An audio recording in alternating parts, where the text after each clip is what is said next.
So when I was 16 playing at under 18s level, I got called up by the first team manager to go train with the first team, you understand? Obviously at the time I was 16 and I was called up to go train with grown men. I think it was me and two other of my teammates, you understand? No, in fact, it was just me and just one other guy.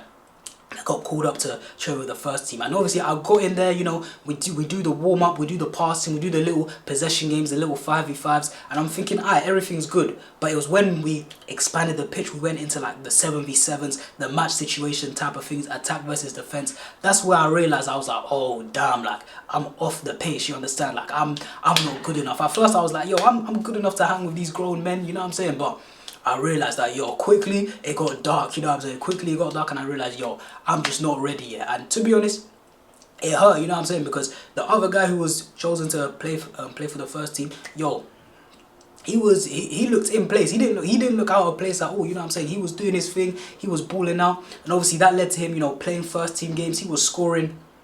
I'm pretty sure in one of like the semi-pro leagues, he was like the top scorer in his league. And right now he's balling out, you know what I'm saying? But me at the time at 16, I wasn't ready. Like I wasn't ready. No, physically, I definitely wasn't ready. Obviously, the other guy who was called up with me, you know, I remember at 16 physically he was a beast, you know what I'm saying? He was quick, he was strong. But me, I just wasn't ready, you know what I'm saying? However, now playing first team football, it's sort of like, yo, I don't look out of place, you know what I'm saying? I know I belong here. I know I thrive at this level.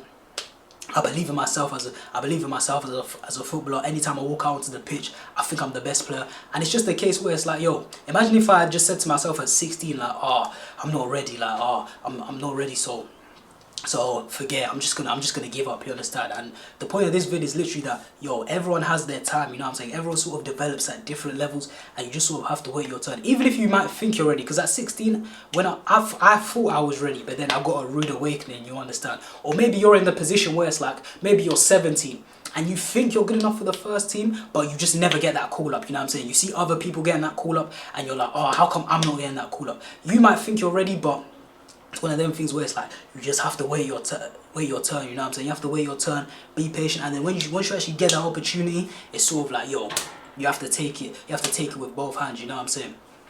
But yeah, don't get discouraged if, you know, maybe you get a chance to train with the first team like me and then you realize, oh, you're not ready. Maybe there's just things you need to learn, steps you need to go on, steps you need to take on your way to, you know, actually being ready to play for the first team, you understand? With me, it was more, you know, my physical attributes, literally just things like checking my shoulders. I wasn't checking my shoulders enough, and there were certain habits I had in my game, certain small habits I had in my game where it's like you can get away with that at under 16s, under 18s levels, but as soon as you get to like first team, it's like, yo, you can't get away with those sort of things, you know what I'm saying? And those were the sort of street smarts I had to develop, you understand? Those were the sort of things where I had to look at it and go, alright, cool, I know what I need to do now, I know where I need to adjust. And it took a few years, probably until I was like 18, took another 2 years, but yo, we're here now. So yeah, today I'm just gonna be talking about how everyone has their time, everyone has their moment. Not everyone's gonna be, you know, a superstar at a young age. Some people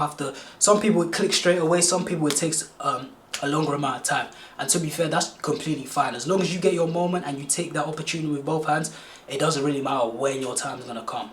So yeah, if you get rejected by clubs at trials, or you go to train with a certain team and they're not really feeling you, they say to you, oh, we don't really need you for this season. Don't let, you know, affect your self-image as a footballer. Don't let affect your mental. What was I gonna say? Don't let it get to the point where you're thinking to yourself, oh, I'm a bad player, I'm not a good player, maybe I'm not as good as I thought I was. It's like, no, you're still a good player, you know what I'm saying? It doesn't mean you're a bad player, it just means that, yo, maybe there's certain things you need to work on. Maybe you just want the manager's type of player, you understand? Maybe you went to the trials, he was looking for a winger and you were a fullback, or maybe he's looking for mainly for a striker and you were a centre mid, and maybe they already had so many options in that centre midfield area, you understand? So it could be a variety of things, but let's say if you face rejection, don't let it be a thing where you start thinking to yourself, oh, I'm not a good player because this happened. Maybe you just had a bad day, maybe it was just a bad day, so you can even take it as, yo, I just had a bad performance at the trials, it won't happen again, you know what I'm saying? Then you take the steps to rectify that, to make sure when you're at a trial day again, it doesn't happen. Maybe in the morning you didn't prepare properly, or maybe the days leading up to the trial, you didn't prepare properly, you understand? You just have to start sort of taking that steps. Like for example, look at Mo Salah at Chelsea, Mo Salah and KDB at Chelsea, bro. Obviously, they became one of the best players in the world in the Premier League around like what 2017, 2018, all the way up to probably all the way up to now. To be honest, Salah's still doing his thing. De Bruyne's, you know, De Bruyne suffering with injury right now, but both of them are still quality to this day. That's almost like a 7-8 year period of them just being the two main players in the Premier League. But bro, in 2014, they didn't make the grade at Chelsea. You understand? It doesn't mean that they were bad players. Now we know that now. Obviously, it doesn't mean that they were bad players. It just meant that they weren't ready. You understand? Certain guys can come in and just lie it up. Eden Hazard went to Chelsea at 21 and he just lit it up. But KDB went to Chelsea at 21 and he just wasn't ready. Maybe the environment wasn't right. Same with Salah. I heard John Terry speak about how, you know, they were at training and, you know, Salah and De Bruyne they just weren't up to the standard. That's what he said. They didn't do anything special. And John Terry said himself that they weren't up to the standard.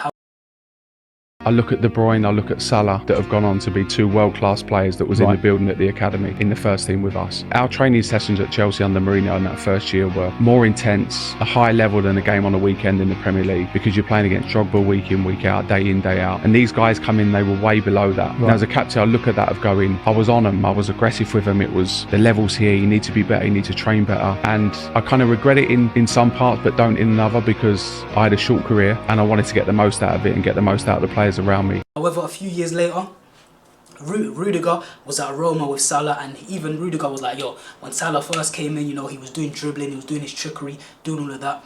But then he said the second season that Salah was there, I think 2016, 17, that's when he saw the Mo Salah of today, where he was getting into goal scoring areas. He was just a ruthless finisher, you know. He went from, you know, doing tricks and that, but he just went from a ruthless finisher, you know. You obviously played with Mohamed Salah. Now, he's obviously one of the best players in the world right now and he's had an amazing career at Liverpool. But did you see what we are now seeing when he was at Roma?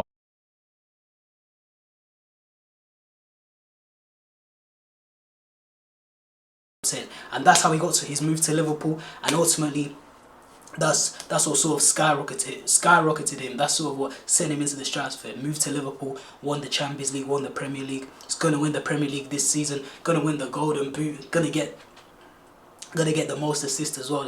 It's just mad how Salah can put up those numbers. Same as De Bruyne. We all know what De Bruyne did. He's won the Champions League, he's won the Prem like what, is it 5 times? I think it's 5 times he's done, or even 6 to be honest. I think it's like 6 times he's done his thing.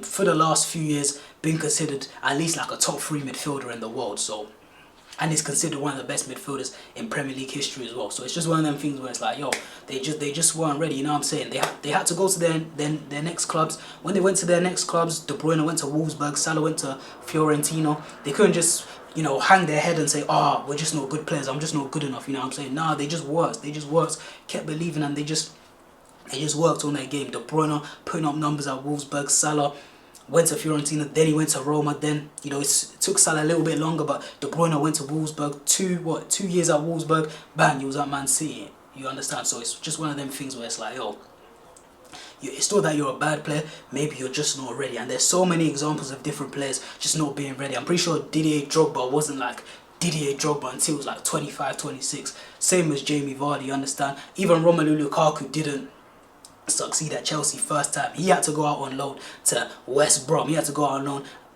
loan to West Brom, sign with Everton. Then obviously at Everton, that's where he sort of made his name. That's when people were like, alright, cool, Lukaku's serious, you understand?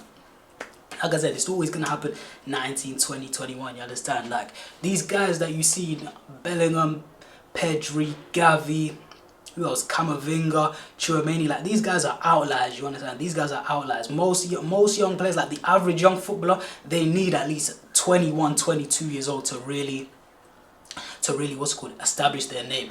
Can't forget about Lamine Yamal as well. Like, Lamine Yamal, that's the outlier of outliers, you understand? Like, 15 years old already training with the Barcelona first team. Like, that's crazy, but the average person is not doing that, bro. The average player is still playing under 15s football. Bro, 15 years old is like what in the UK? Year 10. Like, come on, bro. Year 10 playing with grown men is